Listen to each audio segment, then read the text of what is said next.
Okay. Hello everyone. My name is Teresa Siderio and I am your Jersey Mama.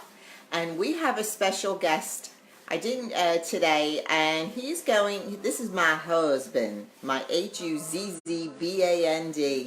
That's him in the background. That's my husband, Paul. Paul and I have been married for 41 years, and he's doing his yearly Stromboli making today, and I am going to videotape him so this way you can see how he does it. This is world renowned. Well, in our world it is, but there's a lot of people that absolutely love his Stromboli, and it's a tradition in our family, and I don't even bother touching it because he just makes it look the best. So hold on one second, let me turn it around. Whoop. Here you go. Hi, hello, babe. everyone. Hi. This is my husband, Paul. Hun, so tell me, tell me about your beginning years of Stromboli making. Well, what I'm doing is I'm making my mother's recipe. I learned by simply watching her holiday time, and it's so good. She's gone now, and I've kind of tried to keep up the tradition, and we enjoy it very much. The family enjoys it. I have some pizza making background when I was a young man. That's how we met. Yeah, well, we met in high school. We actually met in high school, and I used to go visit him at the pizza place, and he used to make the pizza.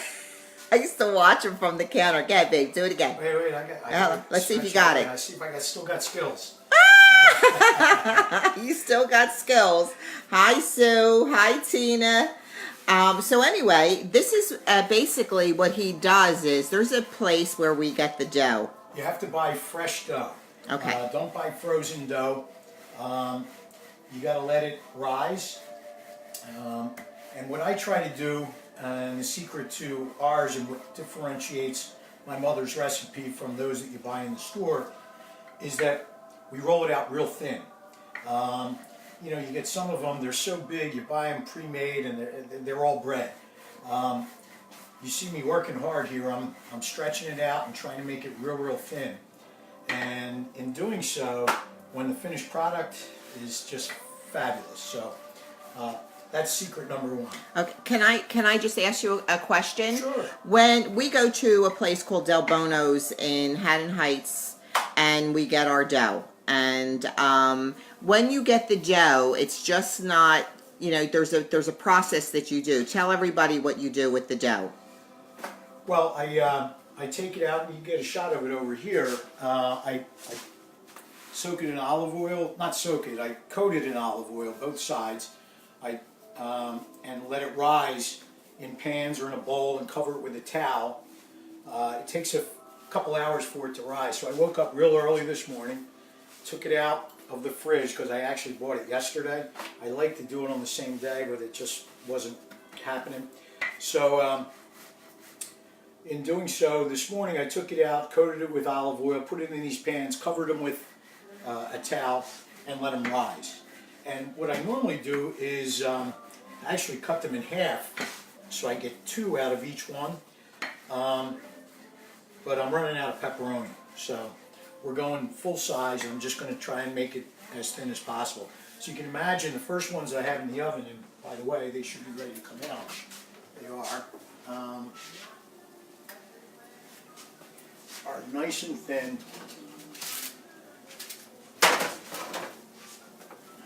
Look at that. When I tell you the smell that is coming out of my kitchen, it's friggin' amazing. Between the pepperoni, now, why don't you tell everybody what kind of pepperoni you use?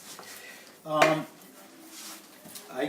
buy the sticks of pepperoni, and I have them, and I go to G&M Deli in Runnymede or Glendora, yeah, near Triton High School, and I buy the sticks, have them cut it in half, and then shred it.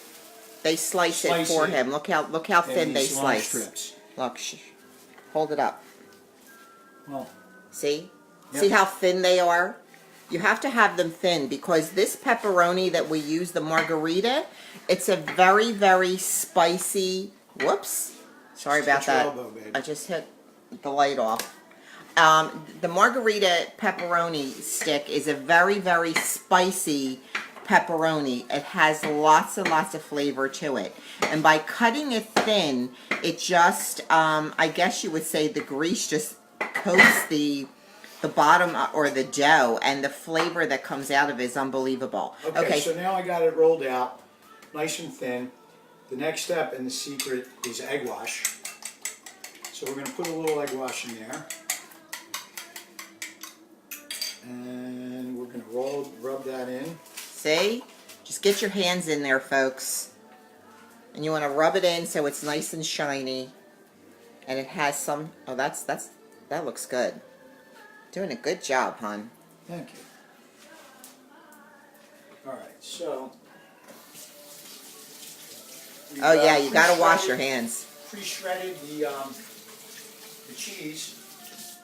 And I use a combination, which is the other thing that distinguishes ours from everyone else's, is I'm using sharp provolone, and I use Cooper Sharp as well. The Cooper Sharp just adds a nice creaminess to the pepperoni, So or to the stromboli. In the long strips, as Teresa described. Keep the thick cuts from the ends. We use those for sandwiches. So we spread this out. A couple more in here. Yeah, Mike's saying that it looks like bacon strips. It does slices of bacon, it does, but that's because of the Stromboli is actually a stick, and they slice it for us. Or I'm sorry, cut it in half, put it on the slicer, slice thin. Okay, he just answered you. Here's the sharp provolone.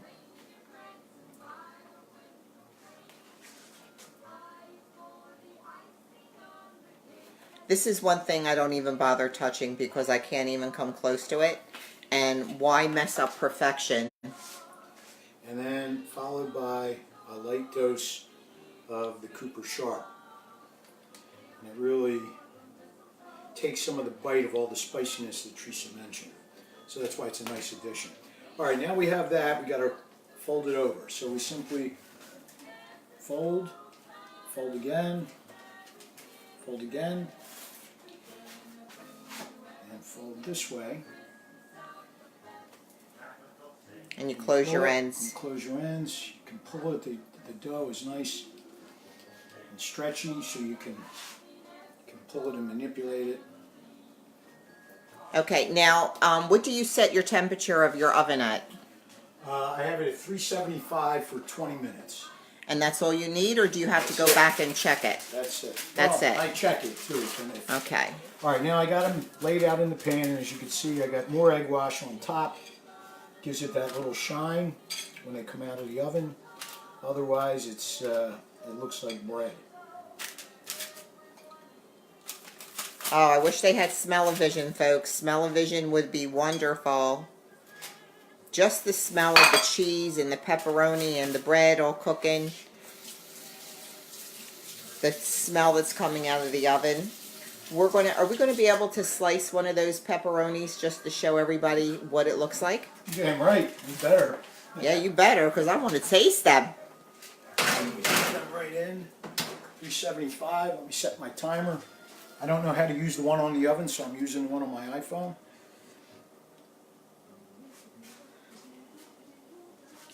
Hi, Jen. Oh yeah, come on over. Okay. This is so much fun on this side, guys. Last one. So you can see the olive oil. See how? It was on the dough. It's got the little shine. Because you have to do that, otherwise it gets hard. Right. So. Yeah, you don't want the dough crispy on the ends or dry on the ends. And you have to, once it raises for what, an hour, do you punch it down again, the dough? No, I just let it rise. And Okay. And here's one that was just risen. So you can see it's pizza dough basically is what it is. Okay. But we you get can it get at you can get it at your local bakery. I'm sure as well. Yeah, wherever you get your rolls from, they usually sell dough, so you can get it there, get it fresh.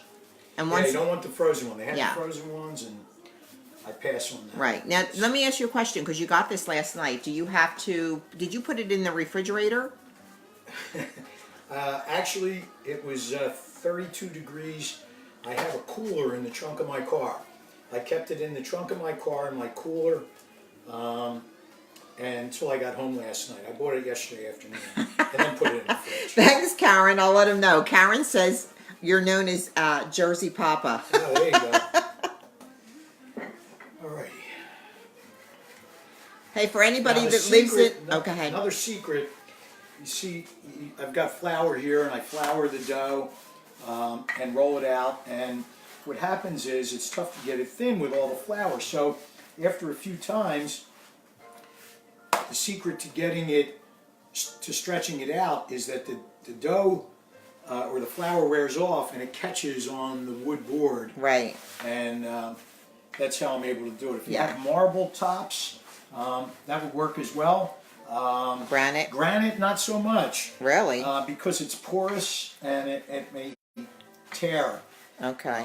So, if not, just use a big cutting board. This one is... Right. Now, this cutting board, let me tell you something about this cutting board. I'll let you take a look at it. Well, it's not a cutting board. It's a baking board. It's a baking board. I'm sorry.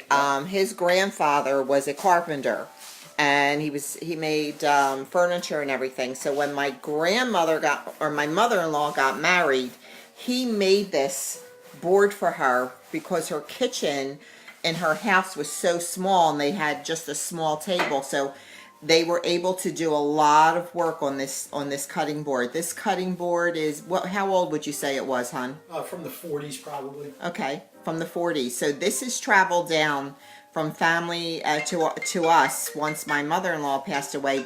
Actually, we share the board with my sister-in-law, Carol, because we just love this board so much, and this is a board that's going to be kept in the family, and it's been untouched and has never fallen apart. It is as good as the day that we got it, and it's wonderful to work on. So, if you want to get something like this made for your kitchen table and you live in a small house, you can probably go to somebody, a cabinet maker or somebody, and just tell them you want a baker's board to work on. So, as you see, he is... Okay, this is in the way here, this Sorry, plastic just bag. showing off with the tossing. You really don't need to toss it. You don't need to toss it. He was just showing off. You could stretch it in your hand easily enough and accrue the same effect. Okay. Okay, do you think we can cut... Go ahead, why don't you? Yeah. I can't cut it and hold it. Oh, you can. I can't cut it and hold it at the All same right. time. Hold on. Let's do that. We're going to cut this bad baby over here. Oh, man. Where do you see the... Where do you see the I use inside? parchment paper so it doesn't make a mess in the pans. Easy These were the clean up. thin ones, easy clean up, throw them right out.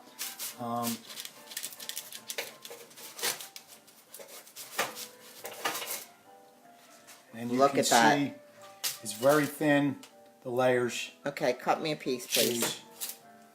There you go. I think I'll try one as well.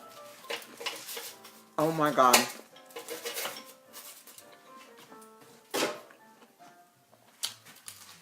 Oh, blessed mother, that's good. We're tasting it to see if it's poison. Oh, yum. Okay, everyone. That's us today. Hold on. Enjoy. One second. Here we go, hon. Okay, everyone. This is our recipe for Stromboli for our holiday season. Enjoy. Hopefully you'll take the time to make this. Enjoy. Have a good one, everyone.